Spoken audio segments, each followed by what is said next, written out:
He stepped onto the plane wearing a beige hoodie and a dark cap pulled low over his eyes. Just another passenger boarding the transatlantic flight, except he was heading toward the first-class cabin. "Excuse me, sir."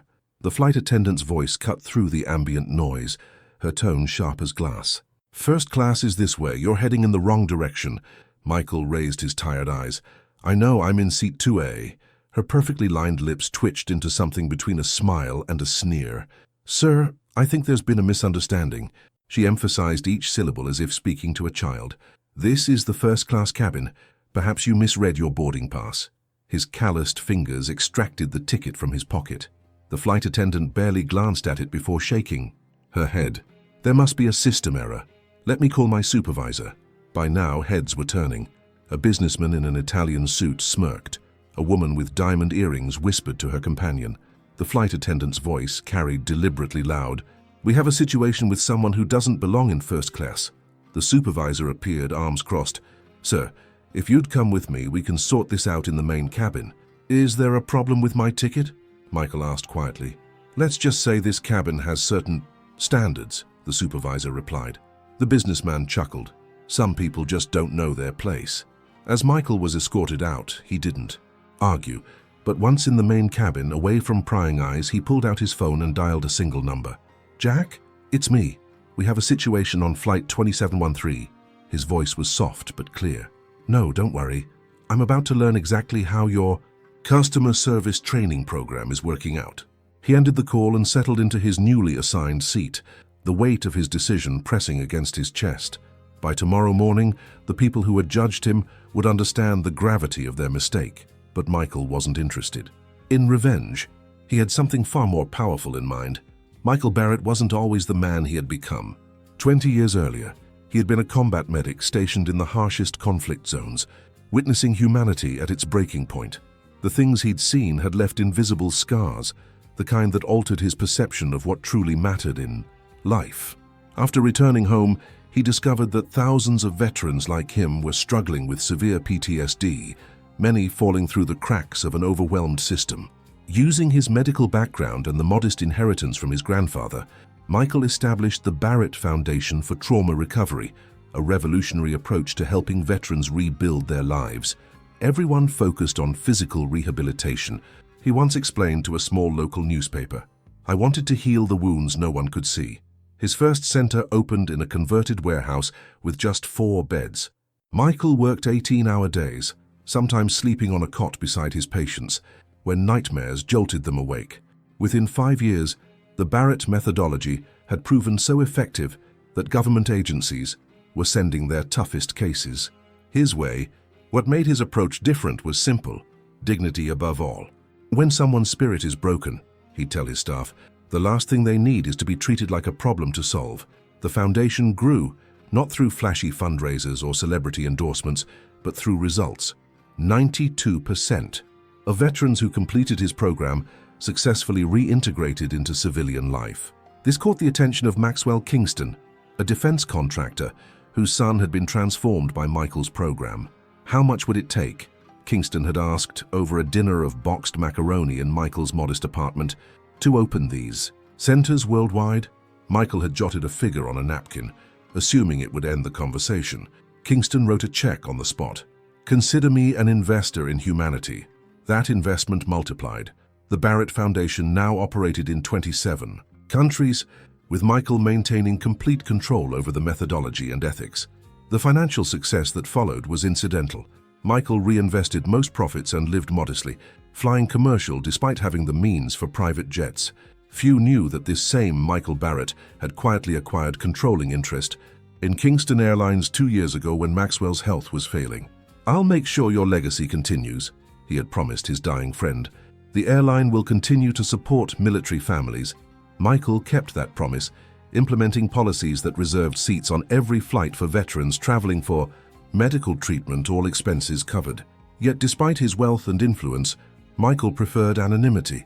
He still visited each center personally, still sat with veterans during their darkest moments, still wore the same style of comfortable clothes he'd always favored. His staff learned quickly that he despised special treatment. "The work speaks for itself," he'd remind them whenever anyone tried to highlight his accomplishments. We're changing lives one person at a time. Nothing else matters. While Michael's centers transformed thousands of lives, the world around him continued operating on its surface judgments. First impressions, designer labels, and social status determined how people were treated, especially in high-end settings like Kingston Airlines' first-class cabin. The irony wasn't lost on Michael. The very airline he now owned still cultivated an atmosphere where someone like him, the actual owner, could be deemed unsuitable based on appearance alone. In the months before this flight, Michael had begun noticing troubling patterns in customer feedback. Complaints about discriminatory treatment had increased, particularly from passengers who didn't fit the luxury traveler stereotype. Several reports specifically mentioned the route he was currently flying. "We should investigate this personally," he had told his operations director. "Something's happening that isn't showing up in our metrics," his director had laughed. "You mean send in mystery shoppers? We already do that." "No," Michael had replied. "I'll go myself. No special treatment, no advance notice." And so here he was, experiencing firsthand exactly what he'd feared. The humiliation burned, not for himself. He'd faced far worse, but for what it represented. Every person who had ever been judged, dismissed, or humiliated based on appearances was sitting with him in that economy seat. From his new vantage point, Michael observed the flight crew. Most were professional, but he noticed how attention and courtesy flowed disproportionately toward certain passengers. A young mother struggling with twins was given cursory help, while a loud executive received elaborate attention. Michael quietly took notes on his phone. This wasn't about one flight attendant or supervisor. It was a culture problem, one he was now determined to address. During the meal service, he noticed an elderly gentleman across the aisle being skipped over. "Excuse me," Michael called to the attendant. "I think he was missed for the meal service." The attendant barely glanced over. "We'll get to everyone eventually, sir." "He's a veteran," Michael added quietly. "Korean War based on his cap." "We all have our stories," the attendant replied dismissively. Michael stood and retrieved his own meal, placing it in front of the elderly man. "Army?" he asked. The man's weathered face brightened. "Marines. You serve?" "Army medic," Michael replied. They exchanged knowing looks, the kind that needed no further explanation. The flight attendant who had removed Michael from first class noticed this interaction as she passed through. Something in Michael's demeanor made her pause. The confidence, the quiet authority, the way other passengers naturally deferred to him despite his casual clothes. A flicker of uncertainty crossed her face. She'd seen this incongruence before, people whose presence carried more weight than their appearance suggested. Usually they turned out to be someone important, traveling incognito. As the flight continued, whispers spread among the crew. The supervisor who had escorted Michael away checked the passenger manifest more carefully, noting for the first time that the M. Barrett in economy had been transferred from first class. The name tickled something in her memory. Kingston Airlines. Parent company had a Barrett on its board. By the time they began their descent, subtle shifts were occurring. The flight attendant who had initially confronted Michael approached with a complimentary beverage. "With our apologies for the misunderstanding, sir," she offered with a newfound deference. Michael simply thanked her and returned to his conversation with the veteran, unaware that his true identity was beginning to dawn on the crew. Soon, they would understand completely. But by then, it would be too late to undo their mistake. The plane had barely reached the gate when the captain's phone rang. His face blanched as he listened, eyes darting toward the cabin. "Find him," he whispered urgently to the lead flight attendant. "Michael Barrett, the passenger who was removed from first class. Don't let him leave the aircraft." "Barrett," she repeated, the color draining from her face. "As in, the majority owner of Kingston Airlines," the captain confirmed. "Jack Winters just called in a panic. Apparently Barrett was conducting an undercover evaluation of our service." The realization hit like turbulence. The flight attendant, who had confronted Michael, felt her knees weaken. The supervisor, who had escorted him away, frantically scanned the deplaning passengers. Michael was already halfway up the jetway when he heard his name on the intercom. "Mr. Barrett, please return to the aircraft. Mr. Michael Barrett." He continued walking, pace unchanged. Behind him, the flight crew pushed through deplaning passengers. "Mr. Barrett." The flight attendant was breathless when she caught up to him. "There's been a terrible misunderstanding. I had no idea who you were." Michael turned, his expression calm. "And that's precisely the problem, isn't it? You shouldn't." Need to know who I am to treat me with dignity." By now they had drawn a crowd. The supervisor arrived, followed by the captain. Their apologies tumbled over each other, desperate and hollow. "Sir, please, if you'd return to the aircraft, we've prepared the first-class cabin for you. Anything you want, complimentary, of course." A flash of cameras caught Michael's attention. Passengers were recording the scene, intrigued by the spectacle of airline staff begging a man in a hoodie to accept VIP treatment. "Thank you for the offer," Michael replied evenly, "but I've already experienced your true service culture today. That's what I came to evaluate." The truth dawned on their faces. This hadn't been a coincidental misunderstanding. It had been a test, and they had failed catastrophically. "We're begging you, sir," the captain pleaded, aware that careers hung in the balance. "Please don't make any decisions until you've spoken with Mr. Winters." Michael checked his watch. "I have a meeting with Jack in 30 minutes. I suspect he's waiting in his office right now, reviewing the customer service recordings from this flight. If you're enjoying this powerful story of misjudgment and its consequences, make sure to subscribe to our channel and hit the notification bell. Our stories show that true character reveals itself not in how we treat those who can help us, but in how we treat everyone before we know their worth." "I don't want anyone fired," Michael continued, surprising them all. "But I do want change. Real change, not just damage control." He handed the captain his business card, plain black with simple white text. No titles, no accolades, just a name, phone number, and the Barrett Foundation logo. "I'll expect all of you in the boardroom tomorrow morning. Bring your ideas for how we fix this culture problem. Because what happened to me today is happening to other passengers every day, and that ends now." As Michael walked away, whispers followed him through the terminal. The businessman who had smirked in first class stood frozen by the gate, his face ashen as realization dawned. The woman with diamond earrings frantically texted someone, glancing repeatedly at Michael's retreating figure. But Michael wasn't focusing on their reactions. He was thinking of the veteran he'd sat beside, who had shared stories of returning home to a country that didn't recognize his sacrifice. He was thinking of all the patients in his centers who felt invisible to the world around them. For them, this wasn't about one airline or one incident. It was about creating a world where people were valued for their humanity, not their status. And sometimes that required someone with power to experience powerlessness firsthand. The Kingston Airlines boardroom fell silent as Michael entered the next morning. The executives who had been nervously chatting quieted immediately. Jack Winters, the CEO, stood to greet him with visible anxiety. "Michael, again, let me express our deepest..." Michael raised his hand. "No more apologies, Jack. I didn't come for those." He nodded toward the flight crew seated at the far end of the table. "I came to hear solutions." The tension in the room was palpable.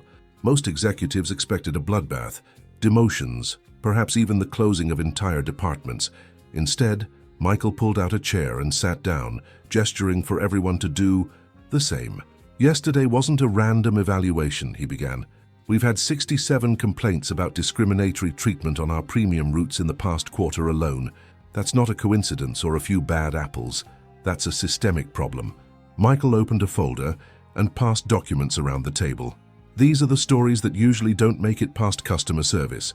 The disabled professor, removed from priority boarding because she didn't look disabled. The tech entrepreneur, in casual clothes, who was repeatedly asked to verify his first-class ticket. The elderly couple who were spoken to like children.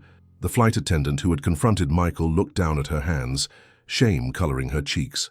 "I don't believe any of you wake up intending to humiliate people," Michael continued. "But somewhere between hiring and daily operations, we've created a culture that values appearance over humanity." He turned to the flight crew. "Now, I believe you prepared some thoughts on how we address this." The supervisor, who had escorted Michael from first class, stood nervously. She had spent the night re-examining every interaction of her 15-year career. "Mr. Barrett, we've identified several immediate changes." Her voice gained strength as she spoke. "First, eliminating appearance-based language from our training materials. Second, implementing blind customer service evaluations. Third, creating a peer review system where crew members assess each other's biases."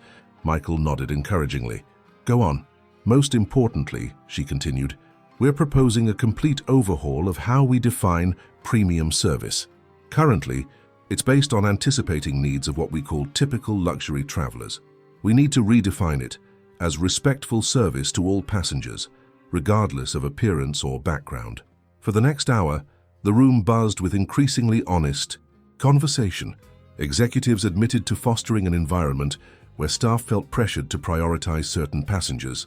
Flight crew confessed to making daily judgments based on clothing, accents, and mannerisms. When they finished, Michael stood and walked to the window overlooking the tarmac, where planes bearing the Kingston logo prepared for takeoff. Maxwell. Kingston hired me as his personal medic during his final months, he said quietly. He told me something I've never forgotten. He said, "The measure of a company isn't how it treats its best customers, it's how it treats the person everyone else ignores." He turned back to the room. "I don't want apologies or resignations. I want transformation. Every person who steps onto our aircraft deserves dignity, whether they're in our most expensive suite or our most economical seat." The flight attendant who had confronted Michael finally spoke. "Why aren't you firing me? I was the worst offender." Michael's expression softened. "Because you're exactly who we need to lead this change. No one understands the problem better than someone who's been part of it." By afternoon, a new initiative was born. The Kingston Standard, a revolutionary approach to airline service focused on equal respect across all passenger categories. The crew members who had humiliated Michael would become its first trainers, sharing their awakening with every employee. As the meeting concluded, the businessman from the flight appeared in the doorway, visibly uncomfortable. "Mr. Barrett, I owe you an apology," he began. Michael studied him thoughtfully. "Actually, there's a veterans center 2 miles from here that could use volunteer mentors for their business skills program. That would be more meaningful than any apology." The man blinked in surprise, then nodded slowly. "I'll be there tomorrow." As everyone filed out, Jack lingered behind. "You know, you could have destroyed careers yesterday. Why didn't you?" Michael gathered his notes. "Because this was never about punishment, Jack. It was about progress. Sometimes people need to face their mistakes to become who they're capable of being." He paused at the door. "By the way, I'll be flying economy on my return trip, but this time I hope I'm treated well because everyone is, not because someone recognizes my name." 6 months after that fateful flight, Michael stood in the Kingston Airlines Training Center, watching as new flight attendants participated in scenarios designed to challenge their biases. On the wall hung a simple plaque reading, "Service isn't about who someone is, it's about their humanity." The program that had emerged from that boardroom meeting had transformed more than just one airline. Industry publications were calling it a paradigm shift in customer service philosophy. Other companies were beginning to adopt similar approaches. Most meaningful to Michael were the letters, hundreds of them from passengers sharing how differently they were being treated. A grandmother writing that for the first time in years, she felt respected when traveling. A young man with invisible disabilities describing how crew members asked how they could help, rather than questioning his needs. The flight attendant who had confronted Michael now led the training program. She approached as he observed a session. "We had a remarkable thing happen yesterday," she told him. "A passenger in economy was being disruptive, demanding special treatment. One of our new hires handled it beautifully, firm but respectful. When I asked how she maintained her composure, she said, 'I remembered that every passenger has a story I don't know yet.'" Michael smiled. "That's exactly right." As he prepared to leave, she asked the question many still wondered. "That day on the plane, you could have immediately identified yourself, avoided the whole situation. Why didn't you?" Michael considered this. "There's a veteran at one of our centers, lost both legs in combat. He told me once that the hardest part wasn't the physical pain, but how people looked through him afterward, as if his worth had diminished with his injuries." He gestured toward the trainees. "Some lessons can only be learned through experience. I needed your genuine reaction to understand the depth of the problem. And you needed to feel what it's like to discover that your assumptions about someone were completely wrong." She nodded slowly. "It changed everything. Not just how I see passengers, but how I see everyone." "That's the point," Michael replied. "We're all wearing some version of a beige hoodie and cap. We're all hiding parts of ourselves, carrying invisible stories. True respect means honoring the humanity we can't see." As Michael left the training center, he passed a framed photo from a recent charity event. The elderly Korean War veteran from the flight, now volunteering at a Barrett Foundation center. Beside him stood the businessman who had smirked in first class, now a regular mentor. Small ripples becoming waves of change. The greatest power we possess isn't in our ability to judge others, but in our capacity to look beyond appearances and recognize the dignity in every person we encounter. When we strip away titles, wealth, and status, we're left with the only thing that truly matters: our shared humanity. Perhaps the next time you see someone being dismissed or overlooked, you'll remember this story. Perhaps you'll be the one to treat them with dignity before knowing their worth. Because in the end, it's not about who we are on paper, it's about how we make others feel when they're in our presence. If this story touched your heart, another awaits that will move you even deeper. A simple woman was turned away from her son's graduation ceremony. What happened next left an entire university in stunned silence. Before you move on to your next video, take a moment to reflect on today's story. How often have we all made split-second judgments about someone based on their appearance? And how many times have those judgments been completely wrong? Michael Barrett could have used his power for vengeance. He could have fired everyone involved and made headlines. Instead, he chose transformation, not just for one airline, but for an entire industry. The true measure of character isn't found in how we treat those who can benefit us. It's revealed in how we treat everyone before we know their worth. Every person deserves dignity, not because of who they might turn out to be, but simply because they're human. What would our world look like if we all approached each interaction with this mindset? How might our workplaces, communities, and relationships transform? If this story resonated with you, share your thoughts in the comments below. Have you ever been misjudged based on appearances? Or have you discovered someone was much more than they seemed? Subscribe and turn on notifications to join our community of thoughtful viewers who believe in the power of stories to change hearts and minds. Together, we're creating a space where empathy and respect triumph over superficial judgments.